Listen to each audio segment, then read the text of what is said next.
La paz de Dios, hermanos, amigos que nos escuchan este día, les enviamos un cordial saludo, un abrazo, esperamos que se encuentren muy bien y que pues el Señor nos hable en esta hora. Vamos a hacer una pequeña oración para pedirle al Señor que Él nos visite, que Él nos permita aprender de su palabra en esta escuela dominical. Bendito Dios, te damos gracias porque en esta hora, Señor, tú permites que tengamos estos momentos para buscarte, Señor. Gracias porque podemos alabar y glorificar tu nombre y también porque tú nos has dejado una enseñanza hermosa a través de tu palabra.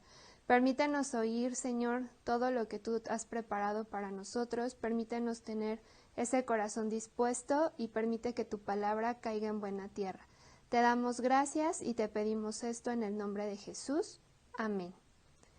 La escuela dominical del día de hoy pues pone fin a lo que habíamos visto anteriormente del Antiguo Testamento y marca el inicio del Nuevo Testamento. Sabemos que en el Nuevo Testamento pues podemos conocer la obra redentora de nuestro Señor Jesucristo, cómo fue inicialmente la iglesia y cómo se predicó el Evangelio a través de todo el mundo y las diferentes cartas que fueron escritas pues por los apóstoles. El Nuevo Testamento comienza con los 4 evangelios que fueron escritos por Mateo, Marcos, Lucas y Juan. Si empezamos con una pequeña introducción de las características principales de estos evangelios, pues podemos ver que su objetivo principal era el de predicar la obra redentora de nuestro Señor Jesucristo, presentar al Señor Jesucristo como el único y suficiente Salvador y también como el Mesías que el pueblo de Israel esperaba. A lo largo de todos los escritos de los apóstoles podemos aprender de las obras que el Señor Jesucristo hizo en la tierra, las enseñanzas que dejó y también pues todas los momentos que vivió previo a su crucifixión, la misma crucifixión, muerte y resurrección de nuestro Señor.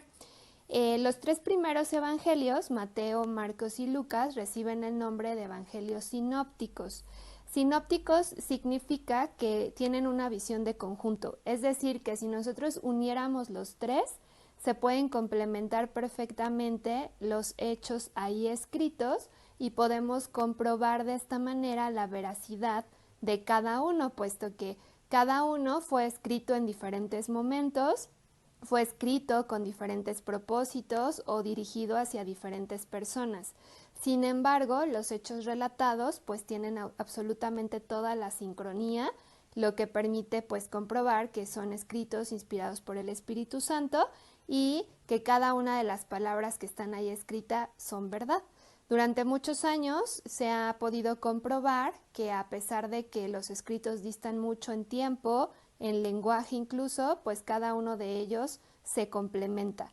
No es que el Evangelio de Juan no lo haga, solamente que en el Evangelio de Juan no se describe en ese orden las enseñanzas del Señor o no se describe la vida completa del Señor Jesucristo.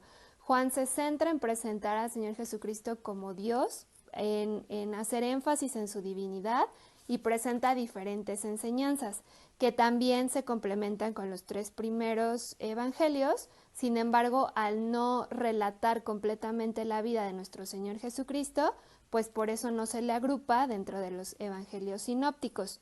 Lo que caracteriza a estos evangelios que llamamos sinópticos es que tienen cierto orden para ir explicando las enseñanzas del Señor. La mayoría, o más bien los 3, inician con los antecedentes al nacimiento del Señor Jesucristo, relatan su nacimiento, todos los primeros años, lo que se conoce de su vida, específicamente lo hace el Evangelio de Lucas. Hablan de cómo fue los primeros años de su ministerio, los diferentes milagros que hizo, las sanidades, las parábolas, las enseñanzas que iba dejando tanto al pueblo de Israel como los gentiles, y los 3 culminan con la crucifixión, muerte y resurrección de nuestro Señor Jesucristo.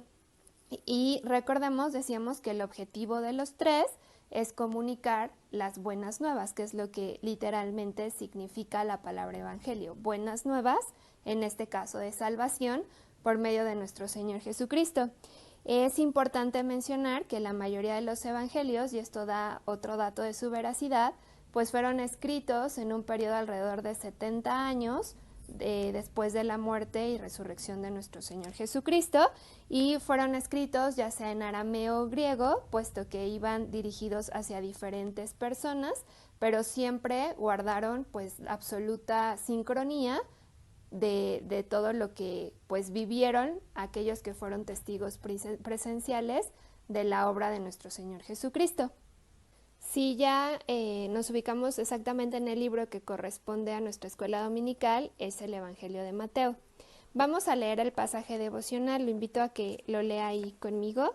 Está en el primer capítulo, versículos 21 al 23, que dice: Y dará a luz un hijo y llamará su nombre Jesús, porque él salvará a su pueblo de sus pecados.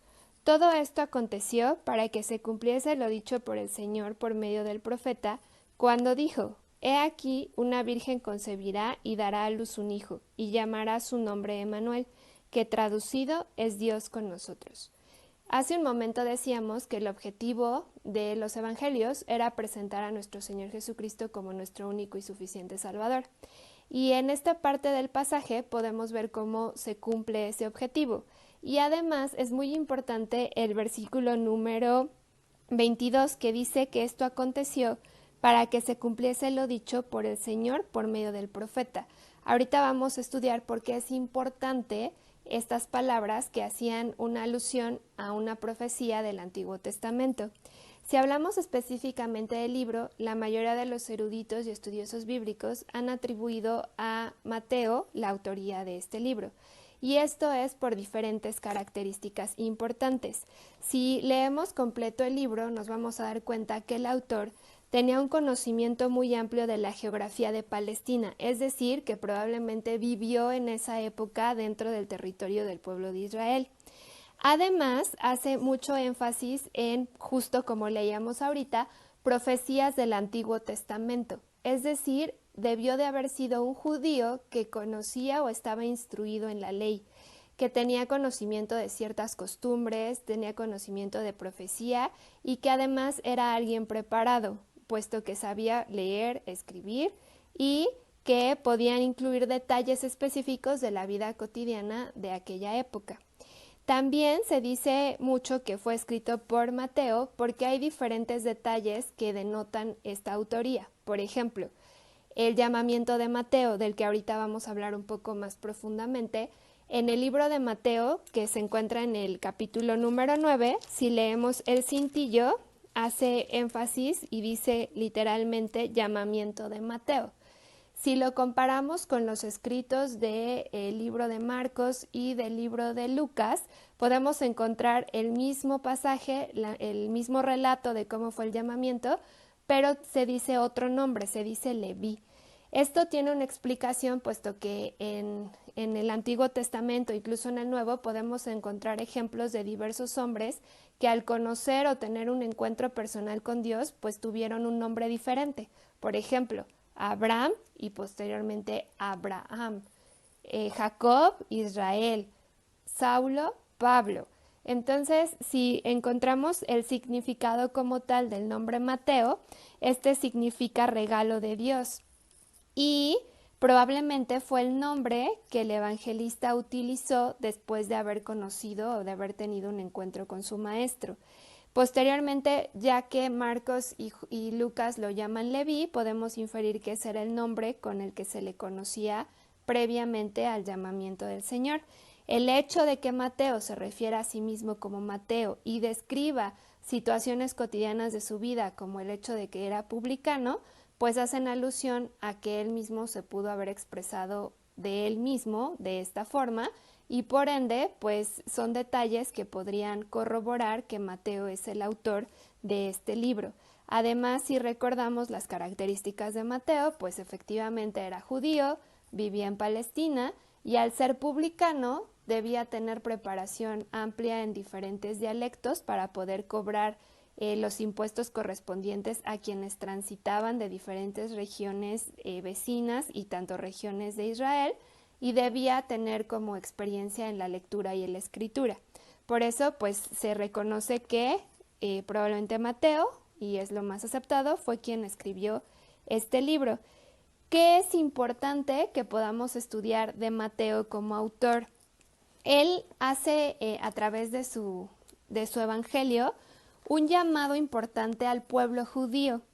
Al hacer énfasis en la alusión al Antiguo Testamento, en que se cumplían a través del Señor Jesucristo muchas profecías que habían sido dadas a hombres ilustres dentro del pueblo de Israel, pues él buscaba que los judíos reconocieran que el Señor Jesucristo era el Mesías prometido.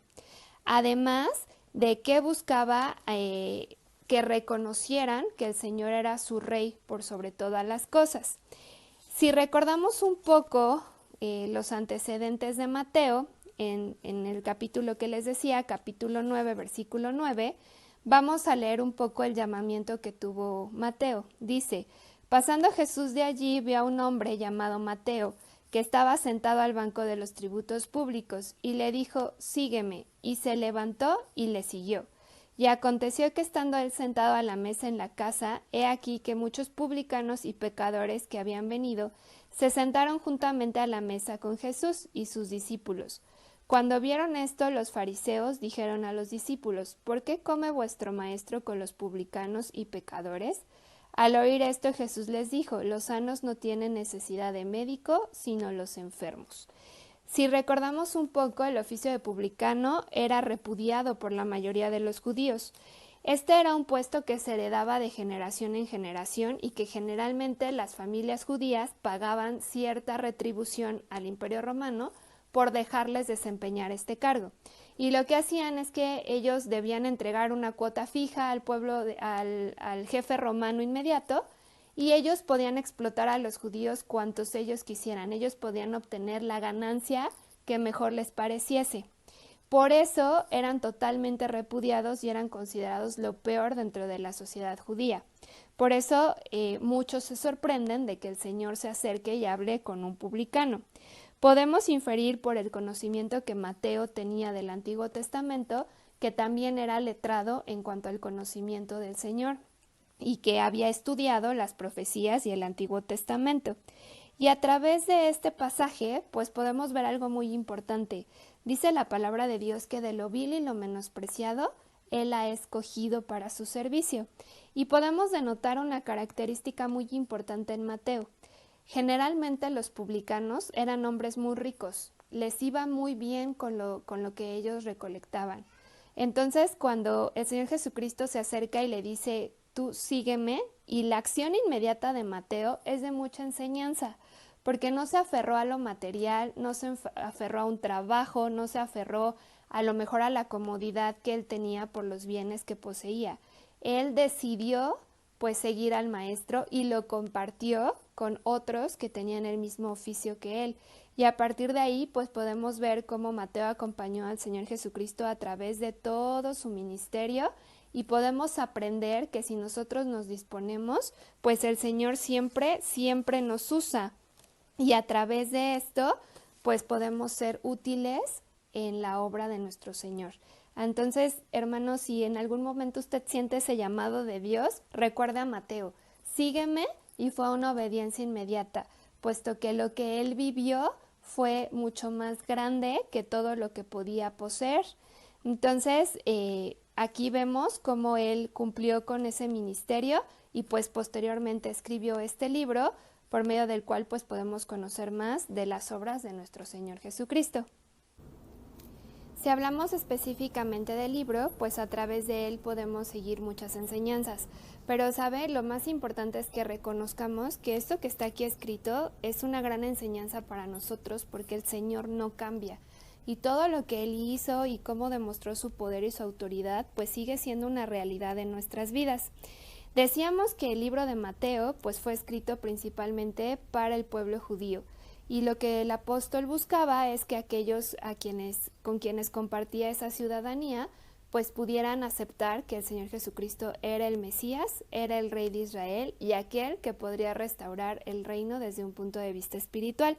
Por eso hay detalles importantes que podemos ver en el libro de Mateo. Por ejemplo, el inicio. Si abrimos el primer capítulo del libro de Mateo, pues podemos ver que inicia con la genealogía de Jesucristo. A través de esta genealogía, en el primer versículo se mencionan dos personajes muy importantes para el pueblo de Israel, que es David y Abraham. ¿Qué está buscando aquí el apóstol? Hacer énfasis al linaje de David al cual pertenecía nuestro Señor Jesucristo, y hacía mención que esta genealogía se cumplía perfectamente mencionando desde el inicio Abraham, Isaac, Jacob. Entonces, si podemos leer todo esto, todas las generaciones, aquí Mateo hace énfasis en el cumplimiento de la promesa de que el Mesías provendría específicamente del linaje de David. A partir de ese momento, pues insiste en recordar que esas promesas fueron cumplidas, también el nacimiento de una virgen, como leíamos, y muchos otros acontecimientos que a lo largo de la Escritura él va comparando con las profecías hechas desde el Antiguo Testamento. Lo que busca Mateo, siempre lo dijimos, es hacer énfasis en la salvación que el Señor Jesucristo otorga, pero también en su autoridad y en la importancia de la iglesia que seguiría al Señor Jesucristo. De hecho, es el único evangelio que como tal menciona la palabra iglesia y que deja un mensaje muy importante para esa iglesia, que es el seguir al Señor, el servirle, el predicar su palabra, pero también va haciendo énfasis en las diferentes enseñanzas que el Señor Jesús dejó, pero no las dejó, hermanos, solo para los judíos o para los gentiles del siglo I. Siguen siendo una enseñanza muy importante hoy en día para la Iglesia del Señor. Vamos a dividir un poco para estudiar las características más importantes a este libro en 5 puntos. El primero es cómo podemos dividir a este libro. Siempre va a iniciar del capítulo 1 al capítulo 5 con el nacimiento y la preparación del Señor Jesucristo para su ministerio. Aquí podemos leer, como decíamos, la genealogía, el cumplimiento de la profecía que decía que el Señor nacería de una virgen. También es el primer evangelio que menciona la visita de los magos y que hace énfasis a la matanza que realizó Herodes. Justo lo menciona porque también aquí hay una profecía cumplida que dice que es una profecía del profeta Jeremías. Le encontramos en el capítulo 2, versículo 18, que dice: voz fue oída en Rama, grande lamentación, lloro y gemido, Raquel que llora a sus hijos y no quiso ser consolada porque perecieron. Entonces, a través de estos capítulos, pues podemos ver cómo Dios guardó a su hijo para que pudiese cumplir perfectamente el ministerio que él debía desempeñar en la tierra. Aquí podemos ver también, previo a que inicia su ministerio, el bautismo del Señor Jesucristo por Juan el Bautista, y que ahí una vez más se puede escuchar a la voz de Dios diciendo: este es mi Hijo amado, haciendo una afirmación: en quien tengo complacencia, a él oíd. Entonces habla perfectamente de esa preparación que tuvo nuestro Señor Jesucristo, habla de la tentación del Señor en el desierto, que nos deja grandes enseñanzas para nuestra vida, de la importancia de estar siempre meditando en la palabra de Dios y siempre dependiendo de nuestro Dios para soportar cualquier prueba o cualquier tentación. A través de estos capítulos, pues nosotros podemos quedarnos con algo muy importante, que es tener siempre la seguridad y la convicción de que el Señor Jesucristo es nuestro único y suficiente Salvador. Sabemos que Él es Dios, sabemos que Él cumplió a cabalidad todo su ministerio y nos dejó una enseñanza en todo lo que hacía. Desde el bautismo también podemos ver cómo la obra perfecta de Dios se cumple y la absoluta relevancia que tiene el Antiguo Testamento, porque siempre se va a complementar con el Nuevo Testamento, y a través de eso pues podemos ver que la Biblia es vigente y que es la palabra de Dios. Y esa es una seguridad muy importante hoy en nuestros días.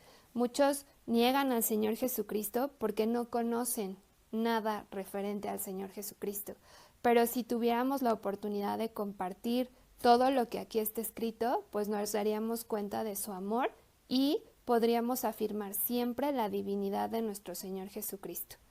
Posteriormente, la segunda parte importante de Mateo es que una vez que inicia su ministerio, Mateo agrupa ciertas enseñanzas básicas del Señor Jesucristo pero que esas enseñanzas son necesarias para su iglesia y, como decía, son enseñanzas que aún nosotros debemos de cumplir. Estas enseñanzas o principios que el Señor establece en el libro a partir de este momento, pues inician con un sermón muy conocido que es el Sermón del Monte. Si ahí reconocemos, también llamado el Sermón de las Bienaventuranzas, pues habla de la consolación, de la justicia, pero sobre todo de la bendición de ser hecho hijo de Dios, porque es aquellos a quienes el Señor llama bienaventurados. Justo después de este pasaje que yo le invito que lea y que se quede con eso y diga, pues gracias a Dios porque aún en la tribulación o en la angustia, yo puedo decir que soy bienaventurado. ¿Y sabe por qué? Por ser hijo de Dios, por pertenecer a ese linaje de nuestro Señor Jesucristo. Y ahí, hermanos, si usted puede hojear un poquito su Biblia en el Evangelio de Mateo, después del capítulo 5 vienen diferentes subtítulos que le dan un papel prioritario a la iglesia. Y son enseñanzas que Mateo quería hacer, pues que fueran visibles, que son mensajes que la iglesia debe cumplir y que debe seguir cumpliendo todo el tiempo. Ahí empezamos a ver subtítulos como la sal de la tierra, la luz del mundo. Y ese es un llamado específico para aquellos que han creído y aceptado a nuestro Señor Jesucristo como nuestro único y suficiente Salvador. Si leemos un poco en Mateo 5, 14 al 16, dice, vosotros sois la luz del mundo. ¿Quiénes somos vosotros? La iglesia. Y dice, una ciudad asentada sobre un monte no se puede esconder, ni se enciende una luz y se pone debajo de un almud, sino sobre el candelero y alumbra a todos los que están en casa. Así alumbre vuestra luz delante de los hombres, para que vean vuestras buenas obras y glorifiquen a vuestro Padre que está en los cielos. Y hoy más que nunca, hermanos, si nosotros nos afianzamos a lo que está aquí escrito, pues qué responsabilidad tenemos como iglesia. No podemos, porque ahora estamos resguardados, quizás eso no significa estar escondidos. Debemos siempre dar testimonio y reflejar la luz de nuestro Señor Jesucristo.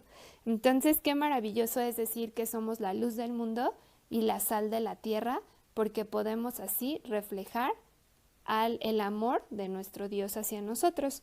Y posteriormente, pues vienen instrucciones también muy importantes.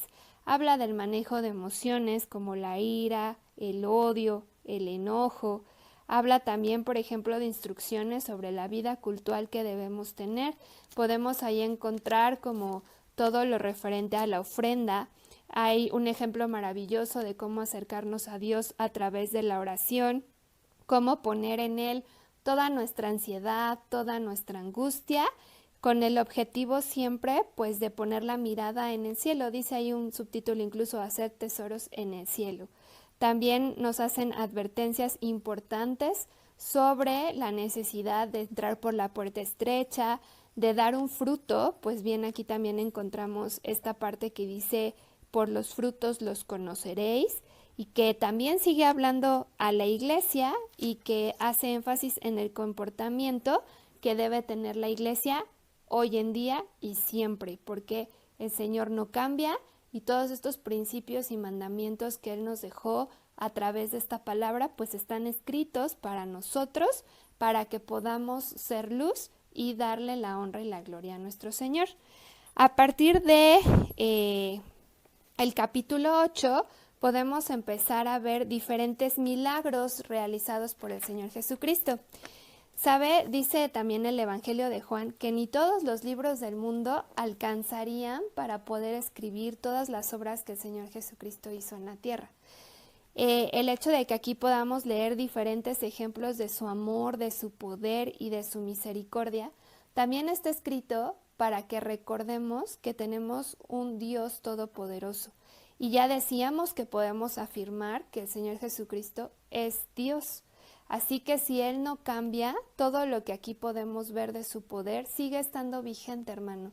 Y nosotros podemos tener la certeza de que tenemos un Dios todopoderoso. Podemos ver diferentes testimonios, podemos encontrar testimonios de sanidad divina, testimonios de leprosos que fueron limpiados, de sanidades incluso de aquellos que no pertenecían al pueblo de Israel, como el ejemplo del siervo del centurión, el ejemplo de un paralítico al que él ni siquiera pudo acudir por su propio pie a encontrarse con el maestro. Sin embargo, cada uno son ejemplos de la sanidad divina. Y hoy, más que nunca, hermano, creo que debemos recordar eso, que nosotros creemos que nuestro Señor Jesucristo es nuestro sanador cuando estamos enfermos, que esas obras que Él hizo en ese momento también las puede hacer hoy cuando nosotros pues pasamos por cualquier enfermedad. Si usted hoy está enfermo, si está viviendo momentos difíciles por la pandemia o por cualquier otra circunstancia o enfermedad, no se olvide de estas obras poderosas que están aquí escritas, porque el Señor sigue siendo el mismo y tiene toda autoridad sobre toda enfermedad. Podemos ver cómo a través de estos milagros el Señor nos dejaba un ejemplo maravilloso de todo lo que Él podía hacer y que cuidaba cada ámbito de nuestra vida. Por ejemplo, podemos encontrar cuando el Señor calma la tempestad y brinda un poco de paz a sus discípulos, cómo podemos ver que el Señor está en control de toda la naturaleza, de toda la creación, de todo lo que Él ha hecho. También podemos encontrar cómo trata con sus discípulos, aquellos a quien Él ha escogido para servirle, y vemos cómo habla con ellos, les enseña a través de diferentes parábolas para hacer más comprensible el mensaje que Él quería dejar claro, tanto a sus discípulos como a nosotros. Y a través de las parábolas podemos encontrar enseñanzas maravillosas como la semilla de mostaza. Aquí habla de que solamente si tuviésemos fe así de pequeñita como un grano de mostaza, podríamos decir a un monte que se quite de donde está y se eche al mar, y dice que será hecho. Este es un recordatorio de lo importante que es que nosotros, a pesar de lo que oigamos, a pesar de las circunstancias que nos rodean, siempre mantengamos nuestra fe puesta en Dios, nuestra fe puesta en el Señor Jesucristo. También podemos ver pues cómo el Señor tiene cuidado también de sus hijos en cuanto a las necesidades físicas o de provisión. Podemos encontrar en estos capítulos ejemplos maravillosos de cómo el Señor alimentó a multitudes con insumos pues a lo mejor pues muy pequeños, peces, panes que no alcanzaban para alimentar a una multitud. Sin embargo, el Señor, sabiendo la necesidad física, el hambre que la gente que le seguía podía tener, Él hizo este milagro y hoy nos recuerda que Él es nuestro proveedor. Fíjese, hermano, qué hermoso, porque hoy que más que podemos voltear y ver a lo mejor muchas personas que sienten angustia, miedo, temor por la enfermedad, preocupación por la situación económica, que podemos a veces pensar que qué pasa, por qué seguimos como sumidos en esta epidemia. No se olvide de estas cosas que están aquí escritas. El Señor es nuestro sanador, el Señor guarda nuestra vida, sabe de qué tenemos necesidad y puede proveer a sus hijos todo lo necesario. Y nada se escapa de su control. Él tiene en sus manos los tiempos y lo que Él permite siempre es pues para bien de sus hijos, porque así lo dice la palabra de Dios. Entonces, yo le invito, hermano, que después, si usted puede, pues lea todas estas enseñanzas, que las mantengamos frescas en nuestra vida, porque es importante que nosotros recordemos todo lo que el Señor nos dejó escrito como un ejemplo maravilloso. Posteriormente, los siguientes versículos, específicamente a partir del capítulo 21, podemos encontrar, como bien decíamos, algo que Mateo quería dejar muy claro, que es presentar al Señor Jesucristo como el Rey de Israel. A partir de ahí podemos encontrar acontecimientos importantes que hemos estudiado recientemente durante pues la semana de la pasión, muerte y resurrección de nuestro Señor Jesucristo. Aquí podemos encontrar acontecimientos como la entrada triunfal, la purificación del templo, cómo el Señor Jesucristo manifiesta su autoridad cuando se acercan a hacerle diferentes cuestionamientos los fariseos, los saduceos, y cómo el Señor con su absoluta sabiduría pues deja también ahí enseñanzas muy importantes para ellos y una vez más para nosotros. Podemos aquí encontrar algo muy importante que hace mención el evangelista, que es pues un mensaje específico para Jerusalén. Aquí él pues hace un lamento sobre la ciudad que no había conocido su visitación.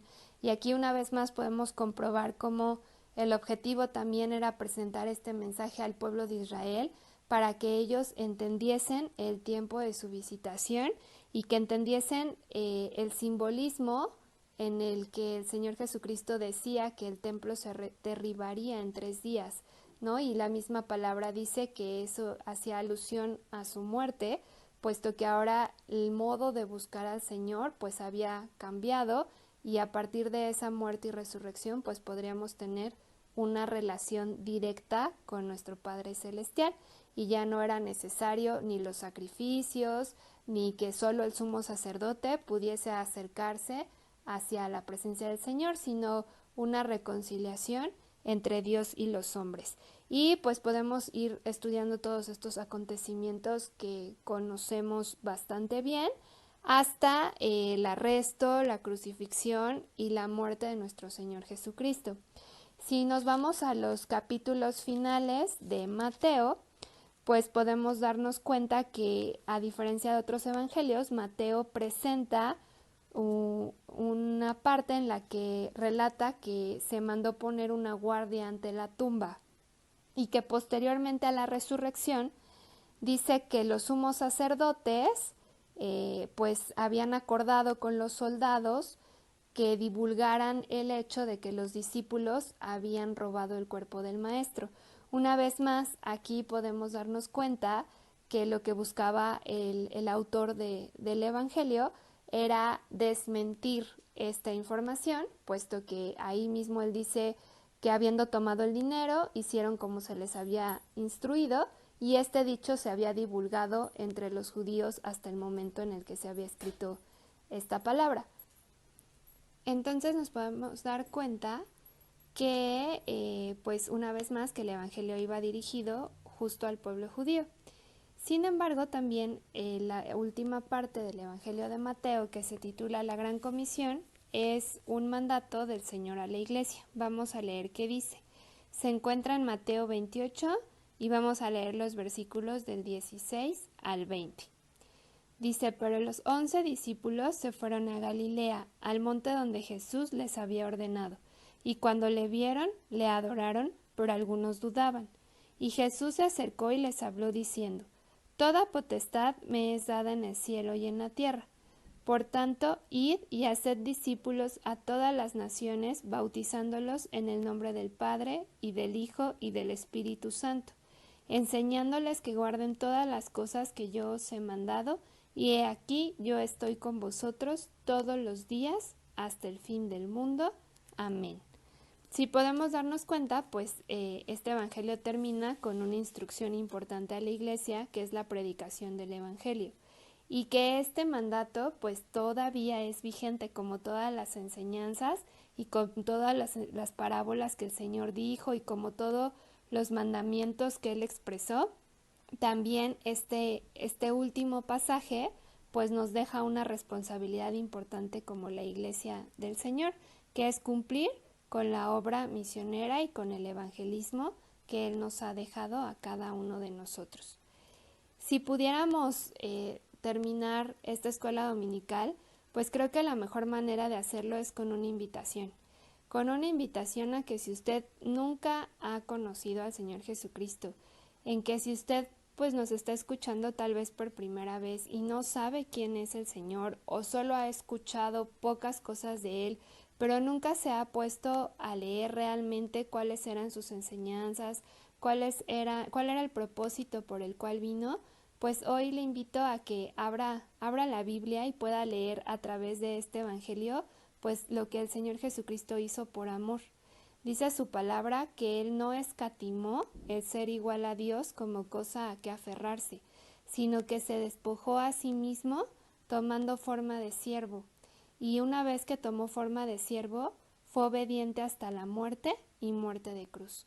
Entonces sabemos que el Señor Jesucristo vive, sabemos que está sentado a la diestra del Padre y sabemos que así como Él vino una vez a cumplir esta obra redentora, Él volverá por su iglesia y que debemos estar preparados.